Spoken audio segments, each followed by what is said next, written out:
Hello दोस्तों, आप सभी का स्वागत है मेरा यूट्यूब चैनल सुबह स्टडी पे। तो चलिए शुरू करते हैं आज के क्लास। आज हम लोग पढ़ेंगे जो एडिटोरिया के बिहार दरोगा का बुक है उसका अगला पार्ट जो कि सेट नंबर रहेगा 8 है। और आज पूर्ण डिस्कशन के रूप में पढ़ेंगे सेट नंबर 8। तो चलिए देखते हैं। इसमें पहला क्वेश्चन हो जाएगा, तेतरीय तेतरीय तथा शतपथ ब्राह्मण का संबंध किस वेद से है। तो तेतरीय तथा शतपथ ब्राह्मण ग्रंथ के संबंध जो है ये हो जाएगा यजुर्वेद से। ऑप्शन हो जाएगा बी।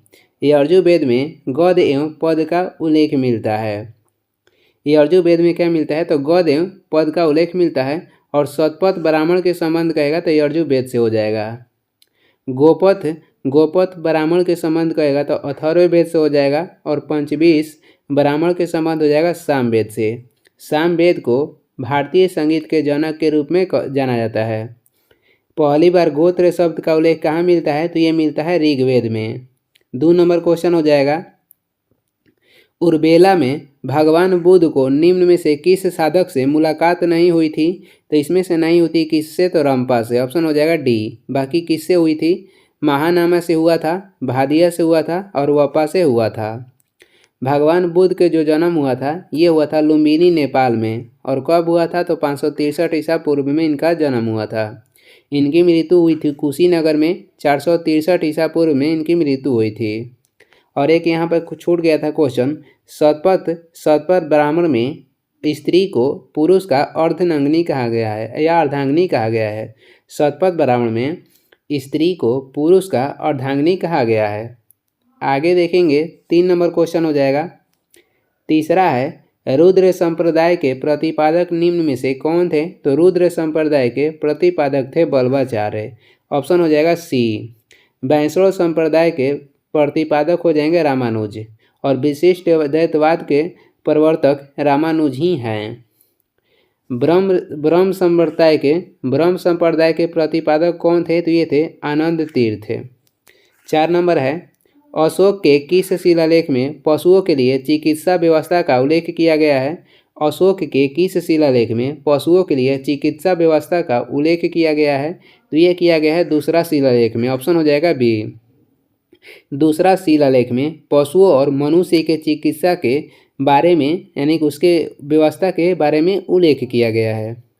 11वां शिलालेख में धम्म की व्याख्या का उल्लेख मिलता है।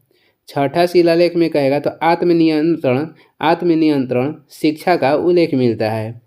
तीसरा में क्या है तो इसमें धार्मिक नियम का उल्लेख किया गया है। और पहला शिलालेख में दिया गया है पशु बलि की निंदा के बारे में व्याख्या की गई है पहला शिलालेख में। आगे देखेंगे 5 नंबर हो जाएगा, निम्नलिखित में से किस शासक ने परमेश्वर की उपाधि धारण की थी। तो परमेश्वर की उपाधि धारण किए थे पुलकेशिन द्वितीय। ऑप्शन हो जाएगा ए। और ये किस वंश के शासक थे तो ये थे चालुक्य वंश के। पुलकेशिन द्वितीय ने हर्षवर्धन को नर्मदा नदी के घाट पे हराने के बाद इन्होंने परमेश्वर की उपाधि धारण की थी। हर्षवर्धन को किसने हराया था तो पुलकेशिन द्वितीय हराए थे। कहाँ पे तो नर्मदा नदी के तट पे। और इसके बाद कहेगा कि पुलकेशिन द्वितीय को किसने हराया था तो ये हराए थे नरसिंह वर्मन प्रथम ये पुलकेशिन द्वितीय को हराए थे। और ये किस वंश के शासक थे तो पल्लव वंश के शासक थे। हर्षवर्धन को क्या कहा जाता था तो हर्षवर्धन के उपनाम कहेगा तो शिलादित्य हो जाएगा। आगे देखेंगे 6 नंबर है, उक्का नामक आग्नेयास्त्र का प्रयोग निम्न में से किस शासक द्वारा किया जाता था तो ये किया गया था शेरशाह सूरी के द्वारा। और उक्का नामक आग्नेयास्त्र से ही जो इनकी मृत्यु हुआ था कहाँ पे तो कलिंजर में। और कब हुआ था तो 1545 में। शेरशाह की मृत्यु कलिंजर के दौरान कलिंजर जो अभियान चल रहा था उसके दौरान हो गई थी 1545 में। पहली बार रुपया के नामक सिक्के किसने जारी किया था तो शेरशाह सूरी जारी किए थे। किला कुहाना मस्जिद के निर्माण किसने करवाया था तो किला कुहाना मस्जिद के निर्माण शेरशाह सूरी ने करवाया था। शेरशाह सूरी के बचपन के नाम कहेगा तो फरीद खां हो जाएगा। दिन पनाह नगर की स्थापना किसने की तो ये किए थे हुमायूं। किस मुगल शासक के शासनकाल को मुगल का स्वर्णकाल कहा गया तो ये कहा गया है अकबर के शासनकाल को। मुगल वंश की नींव किसने रखा था तो मुगल वंश की नींव रखे थे बाबर। पानीपत के जो प्रथम युद्ध हुआ था जो कि 1526 में हुआ था इसके तहत लोदी वंश के अंतिम शासक को इब्राहिम लोदी को हराकर बाबर ने मुगल वंश की नींव रखी। आगे देखेंगे 7 नंबर क्वेश्चन देखेंगे पाहुल पाहुल प्रणाली की शुरुआत किस शासक द्वारा की गई थी? तो ये की गई थी गुरु गोविंद सिंह के द्वारा और ये सिखों के 10वां गुरु थे। इन्होंने खालसा पंथ की स्थापना भी की थी। कब? तो ये किए थे खालसा पंथ की स्थापना 1699 में और इनका जन्म हुआ था कब? तो 1666 में इनका जन्म हुआ था। कहाँ पे? तो पटना में। जफरनामा की रचना फारसी भाषा में किसने की थी? तो गुरु गोविंद सिंह ने किया था। सिखों के छठे गुरु कौन थे? हरगोविंद सिंह थे। तेग बहादुर की हत्या किसने करवाया था? तो ये करवाए थे औरंगजेब और तेग बहादुर सिखों के 9वें गुरु थे। और सिखों के 5वें गुरु अर्जुन देव की हत्या किसने कराया था? तो ये करवाए थे जहांगीर।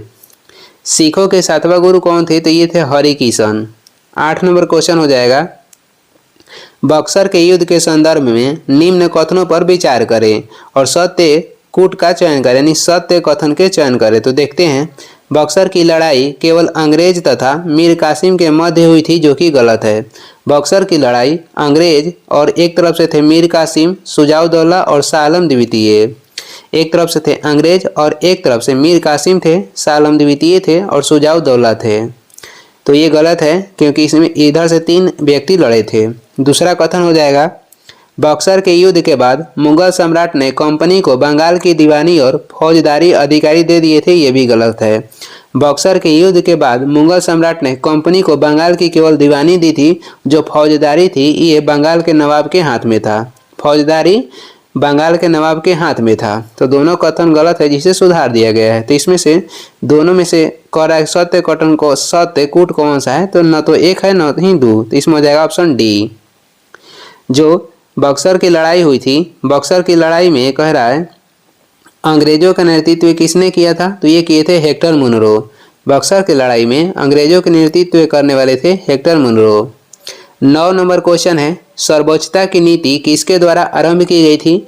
सर्वोच्चता की नीति आरंभ की गई थी लॉर्ड हेस्टिंग्स के द्वारा। और वही सुरक्षा प्रकोष्ठ की नीति कहेगा किसने अपनाया था? तो ये अपनाए थे वारेन हेस्टिंग्स। और वारेन हेस्टिंग्स और लॉर्ड हेस्टिंग्स ये दोनों अलग अलग हैं। कहेगा कौन से गवर्नर जनरल थे जिस पे महाभियोग चलाया गया था? तो वारेन हेस्टिंग्स पे महाभियोग लगाया गया था। कलकत्ता में फोर्ट विलियम कॉलेज की स्थापना किसने किया था? तो लॉर्ड वेलेस्ली किए थे 1800 ईस्वी में। बंगाल में अस्थायी बंदोबस्त किसने लागू किया था? लॉर्ड कॉर्नवालिस लागू किए थे 1793 में। 10 नंबर क्वेश्चन हो जाएगा निम्न में कौन सा आदिवासी समूह पशुपालक नहीं थे? तो इसमें से बैगा जो थे ये आदिवासी समूह पशुपालक नहीं थे। लबाड़िया जो है, लबाड़िया आदिवासी समूह कहाँ पे पाया जाता है? आंध्र प्रदेश में। वन गुजर पाया जाता है पंजाब में। और जो ये गद्दी आदिवासी समूह है ये कुल्लू जम्मू कश्मीर में पाई जाती है। आगे देखेंगे अगला क्वेश्चन हो जाएगा 11 नंबर है। 11 नंबर हो जाएगा जाति उन्मूलन के लिए कार्य करने वाली परमहंस मंडली का गठन किस वर्ष किया गया था? परमहंस मंडली के गठन हुआ था 1840 में और ये जाति उन्मूलन के लिए कार्य कर रही थी। कहाँ पे हुआ था? तो ये हुआ था बम्बई में। मुंबई के पहले नाम बम्बई था और बम्बई से मुंबई किया गया था 1995 में। भारत में जनगणना की शुरुआत कब हुई थी? तो भारत में जनगणना की शुरुआत हुई थी 1872 में और ये हुआ था लॉर्ड मेयो के कार्यकाल में। भारत में नियमित जनगणना की शुरुआत हुआ था 1881 में और ये हुआ था लॉर्ड रिपन के कार्यकाल में। भारत में डाक टिकट की शुरुआत हुआ था 1852 में और अंग्रेजी शिक्षा के क्षेत्र में अंग्रेजी शिक्षा माध्यम कब लाया गया था? तो 1835 में। 12 नंबर हो जाएगा अंग्रेजों ने बंगाल विभाजन के पीछे क्या तर्क दिया था? तो अंग्रेजों ने तर्क दिया था कि जो बंगाल विभाजन हो रहा है ये प्रशासनिक सुविधा के लिए हो रहा है, यही तर्क था। ऑप्शन हो जाएगा बी। बंगाल विभाजन हुआ था 16 अक्टूबर 1905 को और बंगाल विभाजन के विरोध में कौन सा आंदोलन चलाया गया था? तो विरोध में चलाया गया था स्वदेशी आंदोलन। आगे देखेंगे 13 नंबर हो जाएगा एकेडमी अवार्ड ऑफ मेरिट के नाम से किस पुरस्कार को जाना जाता है? एकेडमी अवार्ड ऑफ मेरिट के नाम से किस पुरस्कार को जाना जाता है? तो ये हो जाएगा ऑस्कर पुरस्कार, जिसकी शुरुआत हुई थी 1929 में। कॉलिंग पुरस्कार ये विज्ञान के क्षेत्र में दिया जाता है। इसकी शुरुआत 1952 में हुई थी। ऑस्कर दिया जाता है फिल्म के क्षेत्र में यानी सिनेमा के क्षेत्र में। नोबेल पुरस्कार की शुरुआत हुआ था 1901 में। रमन मैग्सेसे पुरस्कार की शुरुआत हुआ था 1957 में और इसे एशिया के नोबेल पुरस्कार के नाम से जानते हैं। 14 नंबर क्वेश्चन हो जाएगा, आर्थिक सहयोग और विकास संगठन का मुख्यालय कहाँ पे स्थित है? आर्थिक सहयोग और विकास संगठन के मुख्यालय स्थित है पेरिस में। और यूनेस्को के मुख्यालय भी कहाँ है? तो पेरिस में यूनेस्को के मुख्यालय है। आर्थिक सहयोग और विकास संगठन के गठन तो हो गया था 1948 में, लेकिन इसका नया नाम दिया गया था 1961 में। WHO के मुख्यालय कहाँ है? तो इसका मुख्यालय हो जाएगा जेनेवा और इसका गठन हुआ था 1948 में। मिस्र की राजधानी कहाँ पे है? तो ये हो जाएगा काहिरा। 15 नंबर है, एशियाई खेलों में स्वर्ण पदक जीतने वाली प्रथम भारतीय महिला पहलवान कौन है? तो ये हो जाएंगी विनेश फोगेट। और कहेगा कि एशियाई खेलों में कोई भी पदक जीतने वाली प्रथम भारतीय महिला, तो ये हो जाएंगी कमलजीत सिंधु। और एशियाई खेलों में गोल्ड मेडल जीतने वाली हो जाएंगी विनेश फोगेट। लगातार 2 ओलंपिक में पदक जीतने वाली कौन है? तो पीवी सिंधु। 16 नंबर क्वेश्चन हो जाएगा, पेप्टोन तथा पेप्टाइड किस प्रकार के प्रोटीन का उदाहरण है? पेप्टोन तथा पेप्टाइड किस प्रकार के प्रोटीन के उदाहरण है? तो ये है व्युत्पन्न प्रोटीन। ये किसका उदाहरण है? तो व्युत्पन्न प्रोटीन के उदाहरण है। प्रोटीन को 3 भागों में बांटा गया है। एक हो जाएगा सरल प्रोटीन, दूसरा हो जाएगा संयुग्मी प्रोटीन और तीसरा हो जाएगा व्युत्पन्न प्रोटीन।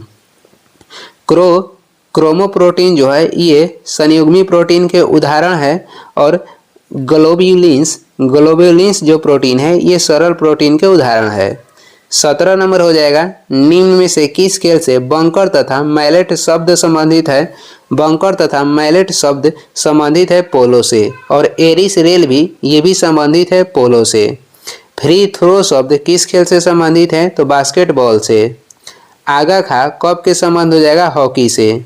डबल फाल्ट शब्द के संबंध हो जाएगा लॉन टेनिस से। आगे देखेंगे 18 नंबर है, राष्ट्रीय साक्षरता मिशन की शुरुआत किस पंचवर्षीय योजना में की गई थी? राष्ट्रीय साक्षरता मिशन की जो शुरुआत हुई थी ये हुई थी 7वीं पंचवर्षीय योजना में, क्योंकि राष्ट्रीय साक्षरता मिशन की जो शुरुआत हुआ था 1988 में हुआ था और 7वीं पंचवर्षीय योजना के कार्यकाल हो जाएगा 1985 से 90 तक। कौन सी पंचवर्षीय योजना 1 साल पहले ही बंद हो गई थी? तो ये हो जाएगी 5वीं पंचवर्षीय योजना। इसका कार्यकाल हो जाएगा 1974 से 78 तक। ये 4 साल ही चली थी। सबसे सफल योजना कहेगा तो 8वीं पंचवर्षीय योजना हो जाएगा। इसका कार्यकाल है 1992 से 1997 तक। 6ठी पंचवर्षीय योजना के कार्यकाल हो जाएगा 1980 से 85 तक। सबसे असफल योजना हो जाएगा तीसरा और सबसे सफल हो जाएगा 8वां। 19 नंबर है, वित्तीय समावेशन के मध्यावर कार्य योजना तैयार करने हेतु किस समिति का गठन किया गया था? तो ये किया गया था दीपक मोहंती समिति के गठन। मौद्रिक नीति को मजबूत करने के लिए किस समिति के गठन किया गया? उर्जित पटेल समिति के गठन किया गया था। आरबीआई के आर्थिक पूंजी के जांच के लिए किस समिति के गठन किया गया था? तो बिमल जालान समिति के गठन किया गया था। आगे हो जाएगा 20 नंबर, सर्वाधिक कम तरल मुद्रा के रूप में किसे जाना जाता है? सर्वाधिक यानी कि कम तरल मुद्रा के रूप में जाना जाता है M4 को और सबसे तरल मुद्रा के रूप में जाना जाता है M1 को। कम तरल मुद्रा के रूप में M4 को जानते हैं और सबसे तरल मुद्रा के रूप में M1 को जाना जाता है। व्यापक मापक मुद्रा कौन सा हो जाएगा? तो M3 और मुद्रा पूर्ति के संकुचित मुद्रा हो जाएगा M1। आगे देखेंगे 21 नंबर है, भारत में कह रहा है कि भारत में बैंकों द्वारा प्राथमिक क्षेत्र ऋण दान से तात्पर्य किसको ऋण देने से है? भारत में बैंकों द्वारा प्राथमिक क्षेत्र ऋण दान से तात्पर्य किसको ऋण देने से है? छोटे उद्यम, कृषि, लघु उद्यम से। इसमें हो जाएगा सभी, छोटे उद्यम, कृषि और लघु उद्यम। जो बैंकों द्वारा प्राथमिक क्षेत्र के ऋण दान से तात्पर्य क्या हो जाएगा? तो समाज के कमजोर वर्गों को अग्रिम ऋण उपलब्ध कराना। ये सभी जो हो जाएगा प्राथमिक क्षेत्र के ऋण दान के अंतर्गत आता है। 22 नंबर क्वेश्चन है, द वेल्थ ऑफ नेशंस पुस्तक द्वारा एडम स्मिथ ने किस प्रकार की आर्थिक व्यवस्था को प्रोत्साहित किया था? तो ये किए थे पूंजीवादी अर्थव्यवस्था को प्रोत्साहित किए थे। ऑप्शन हो जाएगा सी। द वेल्थ ऑफ नेशन पुस्तक के लेखक हो जाएंगे एडम स्मिथ और ये प्रकाशित हुआ साल 1776 में। आगे देखेंगे 23 नंबर है, हाल ही में किस मध्य अफ्रीकी देश ने अपने समृद्ध जैव विविधता का लाभ उठाने के लिए नगोया प्रोटोकॉल को अपनाया है? तो नगोया प्रोटोकॉल को अपनाने वाला हाल ही में देश हो जाएगा कैमरून। ऑप्शन हो जाएगा ए। नगोया प्रोटोकॉल जो था ये अपनाया गया था 2010 में और नगोया प्रोटोकॉल को लागू किया गया था 2014 में। 24 नंबर हो जाएगा, 7वां हिंद महासागर सम्मेलन कहाँ पे संपन्न हुआ है? तो ये संपन्न हुआ है कहाँ पे? तो ये हुआ है ऑस्ट्रेलिया में। ऑस्ट्रेलिया में कहाँ पे? तो ऑस्ट्रेलिया के पर्थ में। 7वां हिंद महासागर सम्मेलन जो कि 2024 में हुआ था कहाँ पे संपन्न हुआ है? तो पर्थ ऑस्ट्रेलिया में। श्रीलंका के पूर्व नाम कहेगा तो ये हो जाएगा सिलोन। 7वां हिंद महासागर सम्मेलन में कितने देश ने भाग लिया था? तो इसमें 40 देश ने भाग लिया था। भारत की ओर से कौन भाग लिए थे? तो एस जयशंकर भाग लिए थे। बांग्लादेश पाकिस्तान से अलग हुआ था 1971 में और बांग्लादेश को पूर्ण रूप से स्वतंत्रता मिली थी 1974 में। आगे हो जाएगा 25 नंबर है, हाल ही में किसने ग्रो रिपोर्ट और पोर्टल लॉन्च किया है? तो ये लॉन्च किया है नीति आयोग। इसका गठन हुआ था 2015 में। 1 जनवरी 2015 में नीति आयोग के गठन हुआ था योजना आयोग के स्थान पे। आरबीआई के गठन हुआ था 1 अप्रैल 1935 में। सेबी के गठन हुआ था 1988 में और सेबी को वैधानिक दर्जा दिया गया था 1992 में। नाबार्ड की स्थापना कहेगा तो 1982 में हुआ था। 26 नंबर हो जाएगा, केंद्रीय संस्कृति मंत्री जी किशन रेड्डी द्वारा देश के पहले डिजिटल राष्ट्रीय संग्रहालय सलारगंज संग्रहालय की आधारशिला रखी गई और ये किस राज्य में स्थित है? तो ये स्थित है तेलंगाना में। किस राज्य में? तेलंगाना में। जातीय जनगणना करने वाला तेलंगाना कौन से क्रम पे है? तो ये 3रा क्रम पे है। पहला पे हो जाएगा कौन? तो पहला पे है बिहार। देश में प्रथम मॉडल लॉजिस्टिक्स पार्क कहाँ पे खोला गया है? तो देश के प्रथम मॉडल लॉजिस्टिक्स पार्क ये खोला गया है तमिलनाडु में। देश के पहला साहित्यिक शहर किसे घोषित किया गया है? तो देश के पहला साहित्यिक शहर घोषित किया गया है केरल को। देश में पहला डिजिटल म्यूजियम कहाँ पे खोला गया है? तो देश में पहला डिजिटल म्यूजियम खोला गया है महाराष्ट्र में। आगे बढ़ते हैं 27 नंबर हो जाएगा, प्रधानमंत्री नरेंद्र मोदी ने किस राज्य में वधावन बंदरगाह की आधारशिला रखी है? तो ये रखे हैं कहाँ पे? तो महाराष्ट्र में। महाराष्ट्र ये पहला राज्य है जो कि जम्मू कश्मीर में ज़मीन खरीदा है। महाराष्ट्र भारत के पहला राज्य है जो कि जम्मू कश्मीर में ज़मीन खरीदा है। सेमीकंडक्टर नीति लागू करने वाला भारत के पहला राज्य हो जाएगा गुजरात। माउंट एवरेस्ट पर फतह करने वाली सबसे उम्रदराज महिला कौन बन गई है? ज्योति रात्रे जो कि मध्य प्रदेश की हैं। 28 नंबर हो जाएगा, सितंबर 2024 में भारत ने किस देश के साथ पर्यटन के क्षेत्र में सहयोग को मजबूत करने के लिए एक समझौता पर हस्ताक्षर किया है? तो ये किया है मलेशिया के साथ। ऑप्शन हो जाएगा सी। हेनले पासपोर्ट इंडेक्स में प्रथम स्थान पे कौन सा देश है? तो ये हो जाएगा सिंगापुर और इसमें भारत के स्थान है 85वां और ये 2025 के डाटा है। आगे देखेंगे 29 नंबर हो जाएगा, हाल ही में अमेरिका के नवनिर्वाचित राष्ट्रपति डोनाल्ड ट्रंप अमेरिका के कौन से राष्ट्रपति बने हैं? तो इनका क्रम हो जाएगा 47। ऑप्शन हो जाएगा बी। सुप्रीम कोर्ट के यानी कि सर्वोच्च न्यायालय के मुख्य न्यायाधीश कौन बन गए हैं? तो ये बने हैं संजीव खन्ना और इनका क्रम कहेगा तो 51 है। 30 नंबर है, किसको राष्ट्रीय कुमार गंधर्व पुरस्कार 2024 से सम्मानित किया गया है? तो ये सम्मानित किया गया है सुधा रघुराजन को। ऑप्शन हो जाएगा सी। 2024 में कुमार गंधर्व पुरस्कार किसे दिया गया है? तो सुधा रघुराजन को। और ये किससे जुड़े हैं? तो कर्नाटक गायन शैली से ये जुड़े हैं। संगीत गुरु के नाम से किसे जानते हैं? तो पंडित कुमार गंधर्व को संगीत गुरु के नाम से जानते थे। हरित क्रांति के जनक भारत में किसको कहा जाता है? एम एस स्वामीनाथन को। विश्व में कहा जाता है डॉक्टर नॉर्मन बोरलॉग को। 31 नंबर हो जाएगा, हाल ही में भारतीय रेलवे का 69वां डिवीजन कौन बना है?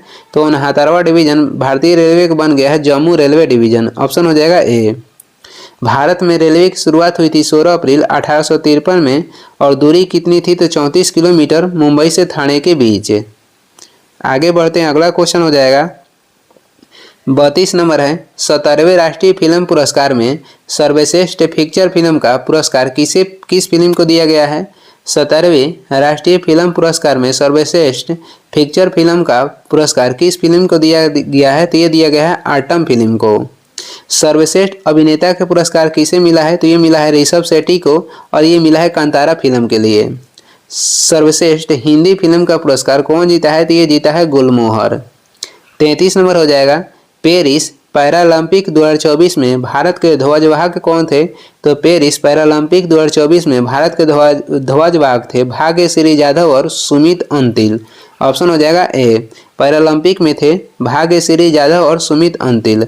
और ओलंपिक जो 2024 हुआ था इसमें भारत के ध्वजवाहक कहेगा तो पीवी सिंधु और शरत कमल थे। आगे देखेंगे 34 देखेंगे। बोरहोल जियोफिजिकल रिसर्च यहाँ पर रिसर्च होगा। रिसर्च लेबोरेटरी ने किस राज्य में वैज्ञानिक गहन ड्रिलिंग कार्यक्रम पर कार्य करना शुरू किया? तो ये शुरू किया है कहाँ पे? तो महाराष्ट्र में। प्याज उत्पादन में अग्रणी राज्य कहेगा तो महाराष्ट्र हो जाएगा। सोयाबीन उत्पादन में अग्रणी राज्य हो जाएगा मध्य प्रदेश। सबसे कहेगा सबसे लंबा तट रेखा वाला राज्य कौन है? गुजरात। सबसे छोटा तट रेखा वाला राज्य कहेगा नहीं कम किसका है? तो कम है गोवा का। सबसे अधिक है गुजरात के। क्रोमाइट उत्पादन में अग्रणी राज्य कहेगा तो उड़ीसा हो जाएगा। 35 नंबर है। मध्य प्रदेश सरकार ने किस वन्य जीव अभयारण्य में चीतों का दूसरा आवास बनाने की घोषणा की? तो चीतों के दूसरा आवास बनेगा गांधी सागर वन्य जीव अभयारण्य में जो कि मध्य प्रदेश में स्थित है। और जो पहला नामीबिया से चीता लाया गया था किस अभयारण्य में रखा गया है? कुनो राष्ट्रीय उद्यान में। और ये चीतों के पहला आवास है। दूसरा बनेगा गांधी सागर वन्य जीव अभयारण्य में। और गांधी सागर वन्य जीव अभयारण्य, कुनो राष्ट्रीय उद्यान, कान्हा टाइगर रिजर्व, बांधवगढ़ वन्य जीव अभयारण्य ये सभी कहाँ पे है? तो सभी मध्य प्रदेश में है। 36 नंबर है। ब्लूमबर्ग बिलियनियर्स इंडेक्स द्वारा जारी आंकड़ों के अनुसार एशिया के सबसे अमीर व्यक्ति कौन बने हैं? तो इसके अनुसार तो गौतम अडानी है, लेकिन वर्तमान में कहेगा कि एशिया के सबसे धनी व्यक्ति कौन बन गए हैं? तो मुकेश अंबानी वर्तमान में हैं। और विश्व में पहला धनी व्यक्ति कौन है? तो एलन मस्क हो जाएंगे। 37 नंबर है। ग्लोबल लिविलिटी इंडेक्स में दुनिया के सबसे अच्छा रहने योग्य शहर किसे बताया गया है? तो दुनिया के सबसे अच्छा रहने योग्य शहर हो जाएगा वियना जो कि ऑस्ट्रिया के राजधानी है। किसका राजधानी है? ऑस्ट्रिया के। फ्रांस का राजधानी हो जाएगा पेरिस। आगे बढ़ते हैं 38 नंबर है। भारत की राष्ट्रपति द्रौपदी मुर्मू ने सर्वोच्च न्यायालय के कितने वर्ष पूरे होने के उपलक्ष्य में सुप्रीम कोर्ट के नए ध्वज और प्रतीक चिन्ह का अनावरण किया है? तो कितने वर्ष पूरा होने पे? 75 वर्ष पूरा होने पे। ऑप्शन हो जाएगा सी। सर्वोच्च न्यायालय गठन कब हुआ था? तो सर्वोच्च न्यायालय गठन हुआ था 1950 में। और जो सुप्रीम कोर्ट के नया ध्वज है इसका रंग कहेगा तो नीला हो गया है। कैसा हो गया? नीला।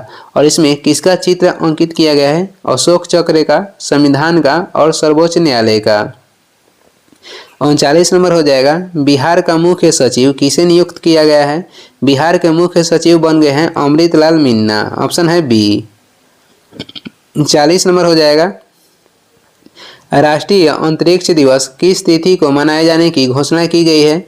राष्ट्रीय अंतरिक्ष दिवस मनाया जाएगा कब? तो 23 अगस्त को। ऑप्शन हो जाएगा बी। क्योंकि जो चंद्रयान 3 है ये पूर्ण रूप से लैंडिंग हुआ था 23 अगस्त को। और चंद्रयान 3 के प्रक्षेपण कब हुआ था? तो ये हुआ था 14 जुलाई 2023 को चंद्रयान 3 के प्रक्षेपण हुआ था। चंद्रयान 1 के प्रक्षेपण कब हुआ था? तो ये हुआ था 22 अक्टूबर 2008 में चंद्रयान 1 के प्रक्षेपण हुआ था। चंद्रयान 2 के प्रक्षेपण कहेगा तो ये हुआ था चंद्रयान 2 के प्रक्षेपण हुआ था 22 जुलाई 2019 में चंद्रयान 2 के प्रक्षेपण हुआ था। और चंद्रयान जो 4 है ये प्रस्तावित है, इसका प्रक्षेपण कब होगा? तो 2028 में। अब से देख लेते हैं। जो चंद्रयान 1 है इसका प्रक्षेपण हुआ था 22 अक्टूबर 2008 में। चंद्रयान 2 के प्रक्षेपण हुआ था 22 जुलाई 2019 में। चंद्रयान 3 के प्रक्षेपण हुआ था 14 जुलाई 2023 में। और चंद्रयान 4 जो कि प्रस्तावित है इसका प्रक्षेपण होगा 2028 में। आगे बढ़ेंगे 41 नंबर हो जाएगा। हाल ही में किस राज्य की विधानसभा ने एंटी रेप बिल 2024 पास किया है? तो ये पास किया है पश्चिम बंगाल के विधानसभा ने। बंगलार बारी योजना किस राज्य द्वारा चलाया जा रहा है? तो पश्चिम बंगाल सरकार के द्वारा। मैया समान योजना किस राज्य में चलाया जा रहा है? तो झारखंड में। विकासिता गांव योजना किस राज्य में चलता है? तो ये उड़ीसा में। आगे बढ़ते हैं। 42 नंबर है, पेरिस पैरालंपिक में शीतल देवी ने ब्रॉन्ज मेडल जीता है, उनका संबंध किस खेल से है? तो शीतल देवी के संबंध हो जाएगा निशानेबाजी से, ऑप्शन हो जाएगा ए। सुमित अंतिल के संबंध हो जाएगा जेवलिन थ्रो से। हिमा दास क्या है? तो धावक हैं। 43 है, select the appropriate one word substitution, और ये क्या है? तो the killing of human beings, तो इसका हो जाएगा होमिसाइड हो जाएगा, और इसका होता है होमोसाइड की हिंदी क्या हो जाएगा? तो होमोसाइड की हिंदी हो जाएगा मानव हत्या। आगे देखेंगे 44 नंबर हो जाएगा, फिल इन द ब्लैंक्स, और ये देखते हैं आई वाज वेटिंग खाली स्थान 2 आवर्स, तो इसमें हो जाएगा I was waiting for 2 hours, option हो जाएगा ए। 45 नंबर क्वेश्चन हो जाएगा, select the most appropriate meaning of the given phrase, तो ये है हार्ड एंड फास्ट, इसका क्या हो जाएगा? हार्ड एंड फास्ट को हो जाएगा स्ट्रिक्ट, ऑप्शन हो जाएगा बी। 46 हो जाएगा, निम्न में कौन सा शब्द स्त्रीलिंग नहीं है? इसमें कह रहा है कि कौन सा शब्द स्त्रीलिंग नहीं है, तो इसमें हो जाएगा पहिया क्या है? तो पुल्लिंग है। बाकी पूर्णिमा, पुस्तक, लिखावट, ये तीनों क्या है? तो स्त्रीलिंग है। 47 नंबर देखेंगे, एक मुंह दो बात मुहावरे का अर्थ क्या है? एक मुंह दो बात मुहावरे का अर्थ हो जाएगा अपनी बातों से पलटना, ऑप्शन हो जाएगा डी। 48 है, दिग्दर्शन का सही संधि विच्छेद क्या होगा? ये हो जाएगा दिग प्लस दर्शन, ऑप्शन हो जाएगा डी। आगे देखेंगे 49 नंबर है, स्वर संधि कितने प्रकार के होते हैं? तो स्वर संधि होते हैं 5 प्रकार के, ऑप्शन हो जाएगा ए। 50 है, व्योम का पर्यायवाची शब्द निम्न में कौन नहीं है? तो व्योम के पर्यायवाची शब्द निम्न में नहीं है पावक किसका है? तो ये अग्नि का है। बाकी अंतरिक्ष, नम और अंबर ये किसका है? व्योम के पर्यायवाची शब्द है। आगे देखेंगे 51 हो जाएगा, निम्नलिखित में से कौन सी भारत के संविधान की एक विशेषता नहीं है? तो भारत के संविधान के एक व्यवस्था, इसमें विशेषता कौन सा नहीं है? तो द्विसदनीय विधायिका, ये भारतीय संविधान के एकक विशेषता नहीं है, तो इसमें हो जाएगा ऑप्शन ए। एकल जो नागरिकता है ये किस देश से लिया गया है? तो ये लिया गया है ब्रिटेन से। इसका अनुच्छेद 5 से 11 तक किया गया है भाग 2 में। राष्ट्रपति द्वारा राज्यपाल की नियुक्ति ये की जाती है अनुच्छेद 155 के तहत, और ये लिया गया है कनाडा के संविधान से। 52 नंबर हो जाएगा, भारतीय संविधान के निम्नलिखित में से किस अनुच्छेद में यह उल्लेख है कि भारत सरकार की समस्त कार्यपालिकीय कार्यवाही राष्ट्रपति के नाम से की जाएगी? तो ये किया गया है अनुच्छेद 77 में।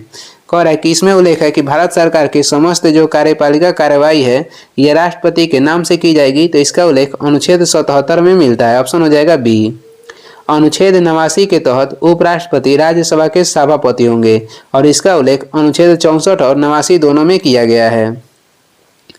अनुच्छेद 67 में क्या है? तो उपराष्ट्रपति के पद का कार्यकाल का उल्लेख अनुच्छेद 67 में किया गया है।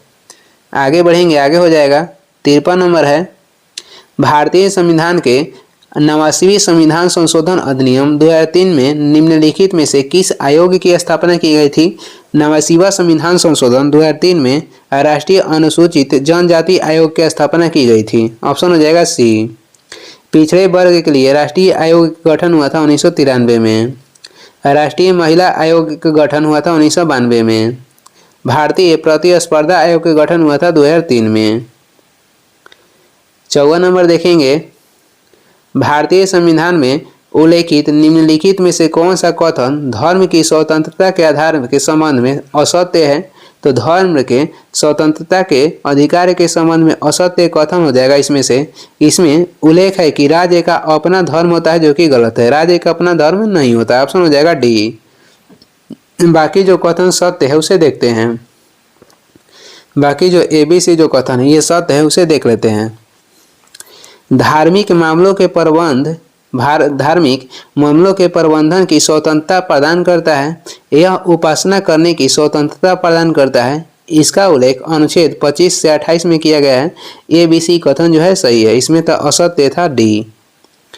55 नंबर हो जाएगा, वह सबसे शक्तिशाली हथियार कौन सा है जो संसद को कार्यकारी जवाबदेही सुनिश्चित करने में सक्षम बनाता है।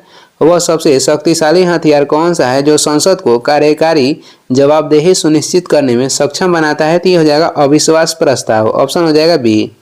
अविश्वास प्रस्ताव सरकार के विश्वास को जांचने के लिए लोकसभा में पेश किया जाता है। कहाँ पे? तो लोकसभा में, और इसमें कम से कम 50 सदस्य की समर्थन चाहिए। आगे देखेंगे 56 है, संसदीय प्रणाली के तहत राष्ट्रीय स्तर पर सरकार कौन चलाता है। तो ये चलाता है प्रधानमंत्री और मंत्रिपरिषद। प्रधानमंत्री और मंत्रिपरिषद। मंत्रिपरिषद के गठन अनुच्छेद 74 में है और प्रधानमंत्री की नियुक्ति होता है अनुच्छेद 75 के तहत। आगे देखेंगे,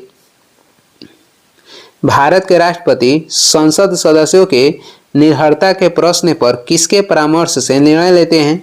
भारत के राष्ट्रपति संसद सदस्यों की निर्भरता के प्रश्न पर किसके परामर्श से निर्णय लेते हैं। तो ये भारत के निर्वाचन आयोग के परामर्श से निर्णय लेते हैं। ऑप्शन हो जाएगा सी। संसद के उल्लेख किया गया अनुच्छेद 79 में, और इसका अंग 3 है, सदन कहेगा तो 2 है। उपराष्ट्रपति, भारत के एक उपराष्ट्रपति होंगे, इसका उल्लेख अनुच्छेद 63 में किया गया है। भारत के निर्वाचन आयोग की स्थापना 1950 में किया गया है और भारत के उच्चतम न्यायालय की स्थापना 1950 में ही किया गया है। 58 हो जाएगा, निम्नलिखित में से कौन सा भारत में एक संवैधानिक निकाय नहीं है। तो इसमें से एक संवैधानिक निकाय नहीं है राज्य मानव अधिकार आयोग। ये क्या? ये एक संवैधानिक अधिकार नहीं है। बाकी भारतीय निर्वाचन आयोग, राज्य लोक सेवा आयोग और भारतीय संघ लोक सेवा आयोग, ये तीनों के हैं तो संवैधानिक निकाय है। बाकी इसमें से नहीं है तो राज्य मानव अधिकार आयोग। ऑप्शन हो जाएगा बी। आगे देखेंगे 59 नंबर हो जाएगा, जम्मू और कश्मीर पुनर्गठन अधिनियम किस वर्ष पारित किया गया था।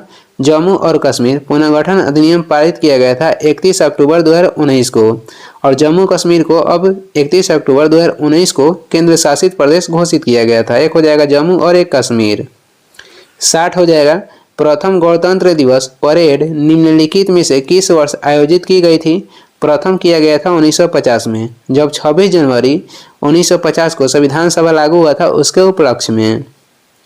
आगे देखेंगे 61 हो जाएगा, निम्नलिखित में से किस तारामंडल को शिकारी भी कहा जाता है। तो शिकारी तारामंडल कहा जाता है ओरियन को, और ये ग्रीक भाषा है। ऑप्शन हो जाएगा ए।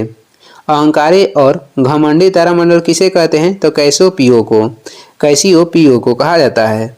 62 नंबर देखेंगे, महाद्वीपीयता से संबंधित सही कथन का चयन कीजिए। तो देखते हैं, समुद्र जलवायु पर मध्यम प्रभाव डालता है, ये सही है। समुद्र जलवायु पर मध्यम प्रभाव डालता है। जैसे जैसे समुद्र से दूरी बढ़ती है, लोगों को चरम मौसम स्थितियों का अनुभव होता है, ये भी सही है। जैसे जैसे कोई पृथ्वी की सतह से अधिक ऊंचाई वाले स्थानों की ओर जाता है, वायुमंडलीय कम संघन हो जाता है और तापमान कम हो जाता है, जो कि गलत है। ये संघन होता जाता है और तापमान बढ़ जाता है। इसमें से 1 और 2 कथन सही है, तो ऑप्शन हो जाएगा ए। आगे देखेंगे 63 नंबर है, चंबल, हिंडन और टोंस नदियाँ निम्नलिखित में से किस नदी की सहायक नदी है। तो चंबल हो जाएगा, हिंडन हो जाएगा, टोंस हो जाएगा। ये किसकी सहायक नदी है। तो यमुना के। और यमुना के अन्य सहायक नदी हो जाएगा केन तथा गिरी। ताप्ती नदी की सहायक नदी हो जाएगा गोमई। कावेरी की सहायक नदी हो जाएगा हेमावती, लक्ष्मण। महानदी की सहायक नदी हो जाएगी शिवनाथ। 64 है, हुक्का जलप्रपात किस देश में स्थित है। हुक्का जलप्रपात ये स्थित है न्यूजीलैंड में। ऑप्शन हो जाएगा डी। न्यूजीलैंड ये पहला देश है जिसने महिलाओं को वोट देने का अधिकार दिया था। काला वन किस देश में पाया जाता है। काला वन पाया जाता है जर्मनी में, और काला पर्वत कहेगा तो ये पाया जाता है भूटान में। काला पर्वत भूटान, काला वन जर्मनी। किस देश की राष्ट्रीय खेल सांड की लड़ाई है। तो ये है स्पेन का। कहेगा कि कंगारू का देश किसे कहते हैं। तो ऑस्ट्रेलिया को कंगारुओं का देश कहते हैं। 65 नंबर हो जाएगा, कोयले के संबंध में निम्नलिखित में से कौन सा कथन सत्य नहीं है? तो देखते हैं। एंथ्रासाइट सर्वोत्तम गुण वाले कठोर कोयला है। एंथ्रासाइट सर्वोत्तम गुण वाले कठोर कोयला है, ये सही है। गहराई में दबे तथा अधिक तापमान से प्रभावित कोयले को बिटुमिनस कोयला कहा जाता है, ये भी सही है। लिग्नाइट एक निम्न कोटि का भूरा कोयला होता है। यह मुलायम होने के साथ अधिक नमी युक्त भी होता है, ये भी सही है। धातु शोधन कोयला उच्च श्रेणी के लिग्नाइट कोयला है जिसका वाल्ने भट्टी में लोहे के प्रगलन में विशेष महत्व है, ये गलत है। धातु शोधन कोयले उच्च श्रेणी के लिग्नाइट कोयला नहीं है। इसमें से गलत कथन कौन सा था? तो ऑप्शन डी। आगे देखेंगे 66 नंबर हो जाएगा। भारत में कृषि भूमि पर अत्यधिक दबाव के लिए निम्नलिखित में से कौन से कारणों को जिम्मेदार ठहराया जा सकता है? तो भारत में कृषि भूमि पर अत्यधिक दबाव के लिए निम्नलिखित में से कारण हो जाएगा विरासत का अधिकार, अलाभकारी भूमि जोत का आकार और भूमि का विभाजन। यही तीनों कारण है। तो ऑप्शन हो जाएगा 1, 2, 3। ऑप्शन है बी। 67 है। गाद और धूल से बनी मिट्टी किस प्रकार की होती है? गाद और धूल से बनी मिट्टी हो जाएगा कौन सा? तो हो जाएगा लोयस, और ये पाई जाती है जम्मू कश्मीर में। रेत एवं गाद से बनी मिट्टी हो जाएगा लोम। बलुआ पत्थर से बनी मिट्टी हो जाएगा पौडसोल। 68 है। ब्राजील के उष्णकटिबंधीय घास स्थल के मैदानों को किस नाम से जाना जाता है? तो ब्राजील के उष्णकटिबंधीय घास स्थल मैदान को जाना जाता है कम्बोज के नाम से। अर्जेंटीना के घास स्थल मैदान को कहते हैं पंपास। प्रेरी कहाँ पाई जाती है? तो उत्तरी अमेरिका में। और लानोस जो है ये वेनेजुएला के घास के मैदान है। आगे देखेंगे 69 नंबर हो जाएगा। गोरुमारा राष्ट्रीय उद्यान किस राज्य में स्थित है? गोरुमारा राष्ट्रीय उद्यान किस राज्य में स्थित है? तो ये स्थित है कहाँ पे? तो पश्चिम बंगाल में। गोरुमारा कहेगा तो किस राज्य में स्थित है? गोरुमारा राष्ट्रीय उद्यान स्थित है कहाँ पे? तो पश्चिम बंगाल में ये स्थित है। और भी देख लेते हैं। और क्वेश्चन हो जाएगा। एक जो जलदपारा राष्ट्रीय उद्यान है ये भी पश्चिम बंगाल में ही है। वाल्मीकि राष्ट्रीय उद्यान कहेगा तो बिहार में स्थित है पश्चिमी चंपारण में। राजाजी राष्ट्रीय उद्यान उत्तराखंड में है। और काजीरंगा राष्ट्रीय उद्यान असम में है जो कि प्रसिद्ध है एक सींग वाले गेंडा के लिए। और गोरुमारा राष्ट्रीय उद्यान भी एक सींग वाले गेंडा के लिए प्रसिद्ध है।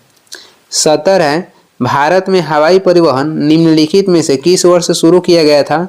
तो भारत में हवाई परिवहन शुरू हुआ था 1911 ईस्वी में, और यह हुआ था इलाहाबाद से नैनी के बीच। भारत में कुटीर उद्योग की शुरुआत कब हुई थी? 1948 में। पूना पैक्ट कब हुआ था? तो 1932 में। वर्नाक्यूलर प्रेस एक्ट कब लागू हुआ था? 1878 में लागू हुआ था, और इसे लागू किए थे लॉर्ड लिटन।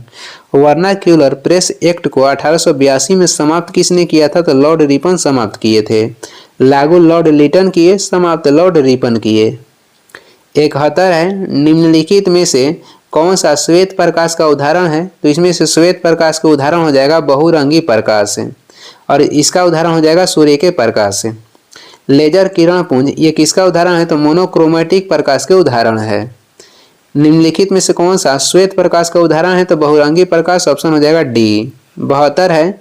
किस नियम के अनुसार किसी विद्युत धारा द्वारा उत्पन्न ऊष्मा चालक के प्रतिरोध धारा के वर्ग और समय के अनुक्रमानुपाती होती है? एक बार फिर से देखते हैं। किस नियम के अनुसार किसी विद्युत धारा द्वारा उत्पन्न ऊष्मा चालक के प्रतिरोध धारा के वर्ग और समय के अनुक्रमानुपाती होता है? तो ये हो जाएगा जूल का नियम। ऑप्शन है ए। आगे बढ़ते हैं। 73 नंबर है। एक छोटी अवधि के दौरान किसी पिंड पर लगने वाले बल को किस रूप में जाना जाता है? एक छोटी अवधि के दौरान किसी पिंड पर लगने वाले बल को आवेग के रूप में जानते हैं। ऑप्शन हो जाएगा ए। पृष्ठ तनाव के SI मात्रक हो जाएगा न्यूटन प्रति मीटर। दाब के SI मात्रक हो जाएगा न्यूटन प्रति मीटर स्क्वायर। 74 है। निम्नलिखित में से कौन सा विकल्प प्रतिध्वनि उत्पन्न करता है? तो जब ध्वनि परिवर्तित होती है तो प्रतिध्वनि उत्पन्न करता है, और इसका प्रयोग होता है चिकित्सा के निदान में। आगे बढ़ते हैं। 75 हो जाएगा। गुरुत्वाकर्षण तरंगों का पता लगाने के लिए पहली बार किस यंत्र का प्रयोग किया गया था? गुरुत्वाकर्षण तरंग के पता लगाने के लिए पहली बार लिगो यंत्र का प्रयोग किया गया था। ऑप्शन हो जाएगा बी। 76 है। निम्नलिखित भौतिक राशियों में से कौन सा सदिश राशि है? तो इसमें से गुरुत्वाकर्षण तीव्रता ये सदिश राशि है। ऑप्शन हो जाएगा डी। जो सदिश राशि होता है उसमें परिमाण और दिशा दोनों होता है और अदिश में केवल परिमाण होता है। आगे देखते हैं 77 है, एक क्षण चुंबक के अंदर चुंबकीय बल रेखाएं के संबंध में निम्नलिखित में से कौन सा कथन सही है? तो इसमें से चुंबक जो है एस ध्रुव से एन ध्रुव तक घूमता है। ऑप्शन हो जाएगा सी। 78 हो जाएगा, निम्नलिखित में से कौन सा परमाणुओं की संख्या का सही निरूपण है? कह रहा है कि निम्नलिखित में से कौन सा परमाणुओं की संख्या का सही निरूपण है? तो हो जाएगा ऑप्शन ए, यानी कि दिया गया द्रव्यमान बटे मोलर द्रव्यमान गुणे अवगाड्रो संख्या। और अवगाड्रो संख्या की जो मान होता है 6.022 गुणे 10 के पावर 23 होता है। आगे देखेंगे 79 है, अपक्षय की प्रक्रिया के दौरान सर्वाधिक अस्थायी खनिज कौन सा है? अपक्षय की प्रक्रिया के दौरान सर्वाधिक अस्थायी खनिज हो जाएगा क्वार्टार्ज। क्वार्टार्ज हो जाएगा, ऑप्शन हो जाएगा ए। कहेगा अस्थायी तत्व कौन सा होता है? तो अस्थायी तत्व होता है सीसा। 80 है, विंडो क्लीनर में निम्नलिखित में से कौन सा क्षार प्रयोग किया जाता है? विंडो क्लीनर में निम्नलिखित में से कौन सा क्षार पाया जाता है? तो इसमें पाया जाता है अमोनियम हाइड्रोक्साइड। कौन सा क्षार पाया जाता है? अमोनियम हाइड्रोक्साइड पाया जाता है, जिसका सूत्र हो जाएगा NH4OH। जिसका सूत्र क्या हो जाएगा? NH4OH हो जाएगा। आगे देखेंगे जो मैग्नीशियम हाइड्रोक्साइड है, मैग्नीशियम हाइड्रोक्साइड का प्रयोग कहाँ पर होता है? तो अम्ल के अपच में इसका मैग्नीशियम हाइड्रोक्साइड का प्रयोग होता है। सूत्र कहेगा तो MgOH2 के होल ट्वाइस हो जाएगा। आगे बढ़ते हैं, अगला क्वेश्चन हो जाएगा 81 नंबर है, निम्नलिखित में से किस नियम के अनुसार विद्युत अपघट्य विलयन में पारित होने वाले विद्युत की समान मात्रा द्वारा मुक्त होने वाले भिन्न पदार्थों की मात्रा उनके रासायनिक तुल्य भार के समानुपाती होती है? कह रहा है कि निम्नलिखित में से किस नियम के अनुसार विद्युत अपघट्य विलयन में पारित होने वाले विद्युत की समान मात्रा द्वारा मुक्त होने वाले भिन्न पदार्थों की मात्रा उनके रासायनिक तुल्य भार के समानुपाती होता है? तो ये होता है किसके नियम द्वारा? तो ये माइकल फैराडे के नियम के द्वारा। ऑप्शन हो जाएगा सी। ऑप्शन हो जाएगा सी। आगे देखते हैं, जो ग्रीन हाउस प्रभाव के खोज किए थे ये किए थे जोसेफ फोरियर। परमाणु के सिद्धांत किसने दिया था? तो ये दिया था जॉन डाल्टन ने। विद्युत चुंबकीय प्रेरण की खोज किसने किया था? माइकल फैराडे ने। डायनामाइट की खोज किसने किया था? तो अल्फ्रेड नोबेल ने। आगे बढ़ेंगे 82 हो जाएगा, असंतृप्त हाइड्रोकार्बन के दहन पर उत्पन्न ज्वाला का रंग कैसा होता है? तो असंतृप्त हाइड्रोकार्बन के दहन पर उत्पन्न जो ज्वाला का रंग है ये होता है पीला। ऑप्शन हो जाएगा डी। और संतृप्त हाइड्रोकार्बन के दहन का रंग कैसा होता है? तो ये होता है नीला। आगे देखेंगे 83 नंबर हो जाएगा, क्षारीय मृदा धातुओं के परमाणु क्रमांक के अनुसार निम्नलिखित में से कौन सा सही क्रम है? इसमें क्वेश्चन में कह रहा है कि जो क्षारीय मृदा धातु है उसको परमाणु क्रमांक के अनुसार सजाना है। तो देख लेते हैं, जो बेरिलियम है इसका परमाणु क्रमांक होता है 4। मैग्नीशियम के कितना होता है? तो मैग्नीशियम को होता है 12। कैल्शियम के कहेगा तो कैल्शियम को होता है 20। और अस्ट्रांसियम को हो जाएगा, अस्ट्रांसियम को होता है 38। और एक होता है बेरियम, बेरियम के कितना होता है? तो 56। तो ऐसे सजाइएगा तो इसमें ऑप्शन में बी दिया जाएगा। बी जो है ये परमाणु क्रमांक के अनुसार सही है। पहले हो जाएगा बेरिलियम, उसके बाद मैग्नीशियम, उसके बाद कैल्शियम, उसके बाद अस्ट्रांसियम, उसके बाद हो जाएगा बेरियम। ऑप्शन हो जाएगा बी। आगे बढ़ते हैं 84 नंबर है, संगीत के सुरों पर कौन सा नियम आधारित था? संगीत के सुरों पर आधारित नियम हो जाएगा अष्टक का नियम। ऑप्शन हो जाएगा सी। अष्टक के नियम के अनुसार प्रत्येक 8वें तत्व का जो गुण होता है ये समान होता है। मेंडलीव के जो आवर्त सारणी थे जो कि 1869 में बनाया गया था, ये किस पे आधारित था? तो परमाणु भार पे आधारित था। और आधुनिक आवर्त सारणी के नियम जो कि मोस्ले दिए थे 1913 में, ये किस पे आधारित था? तो ये आधारित था परमाणु क्रमांक पे। 85 है, निम्नलिखित में से कौन सा एक उदासीन ऑक्साइड नहीं है? तो इसमें से उदासीन ऑक्साइड नहीं है Na2O। ये क्या है? तो प्रकृति में ये क्षारीय है। आगे देखेंगे 86 नंबर हो जाएगा, ग्लाइकोजन के एकलक इकाई क्या है? तो ग्लाइकोजन के एकलक इकाई हो जाएगा ग्लूकोज। ऑप्शन हो जाएगा ए। और इससे तत्काल ऊर्जा प्राप्त करने के लिए ग्लूकोज दिया जाता है। सबसे मीठा शर्करा कहेगा तो ये हो जाएगा फ्रक्टोज। 87 है, कोशिका झिल्ली की सुरक्षा और लाल रक्त कोशिकाओं के निर्माण के लिए एक प्रमुख आवश्यक लिपोफिलिक विटामिन कौन सा है? तो इसमें से एक पर्याप्त लिपोफिलिक विटामिन हो जाएगा विटामिन ई। ऑप्शन हो जाएगा सी। इसका रासायनिक नाम कहेगा तो टेकोफेराल है। विटामिन ए का रासायनिक नाम होता है रेटिनॉल। विटामिन डी के रासायनिक नाम कैल्सीफेरॉल है और विटामिन के रासायनिक नाम कहेगा तो फिनोक्विनोन हो जाएगा। आगे बढ़ेंगे, अगला क्वेश्चन है 88 देखेंगे। लाल, बैंगनी, नीले या काले रंग के फलों, सब्जियों तथा अनाज में कौन सा प्राकृतिक जैव सक्रिय और पानी में घुलनशील फिनोलिक यौगिक उपस्थित होता है? तो इसमें उपस्थित होता है एंथोसायनिन। ऑप्शन हो जाएगा बी। अगला देखेंगे 89 नंबर। निम्नलिखित में से कौन पौधे की जड़ प्रजाति के मुख्य कार्यों में शामिल नहीं है? तो इसमें से शामिल नहीं है पौधों के हिस्सों को भोजन की आपूर्ति। ये किसके द्वारा होता है? तो ये होता है फ्लोएम ऊतक के द्वारा। बाकी जो पौधे की जड़ों की प्रजाति के मुख्य कार्यों में शामिल है, ये हो जाएगा मिट्टी से जल का अवशोषण, मिट्टी से खनिज का अवशोषण और पौधे के हिस्सों को उचित लंगर प्रदान करना। 90 नंबर देखेंगे। भोजन और ऊर्जा की कमी के कारण होने वाले गंभीर अल्पपोषण को क्या कहते हैं? तो इसे कहते हैं सूखा रोग। ऑप्शन हो जाएगा सी। और क्वाशियोकर जो रोग होता है ये प्रोटीन के कमी के कारण होता है। 91 है, निम्नलिखित में से कौन सा विटामिन B1 की कमी के कारण होने वाले बेरी रोग का लक्षण नहीं है? तो निम्नलिखित में से कह रहा है कि विटामिन B1 की कमी के कारण जो होने वाला रोग बेरी है उसका लक्षण कह रहा है कि कौन सा नहीं है। तो इसमें से देखते हैं कौन सा नहीं है। इसमें से कौन सा कारण नहीं हो जाएगा? तो ये हो जाएगा धीरे धीरे घाव भरना। ये विटामिन B1 की कमी से जो बेरी होता है उसका लक्षण नहीं है। बाकी देखते हैं अंगों जैसा हाथ पैर में दर्द, बोलने में कठिनाई, आंखों के अनैच्छिक गति, ये तीनों जो है बेरी रोग का लक्षण है। 92 नंबर हो जाएगा। गर्भनाल में कितनी धमनियां होती है? गर्भनाल में कितनी धमनियां होती है? तो इसमें होती है 2 धमनियां। और 2 धमनियां का नाम क्या है? तो नाभि धमनियां और नाभि शिरा। आगे बढ़ेंगे, 93 नंबर हो जाएगा। ऊतकीय परीक्षण के लिए कोशिका द्रव्य, लाल रक्त कणिकाओं, कोलेजन और पेशी तंतुओं को अभिरंजित करने के लिए इस्तेमाल किए जाने वाला उत्क्रमणीय प्रतिदीप्तशील लाल अम्लीय रंजक निम्नलिखित में से कौन सा है? तो इसमें हो जाएगा इयोसिन हो जाएगा। ऑप्शन हो जाएगा ए। आगे बढ़ते हैं, 94 है, अस्थि मज्जा में पाई जाने वाली कौन सी कोशिका शरीर के लिए मरम्मत प्रणाली के रूप में कार्य करती है?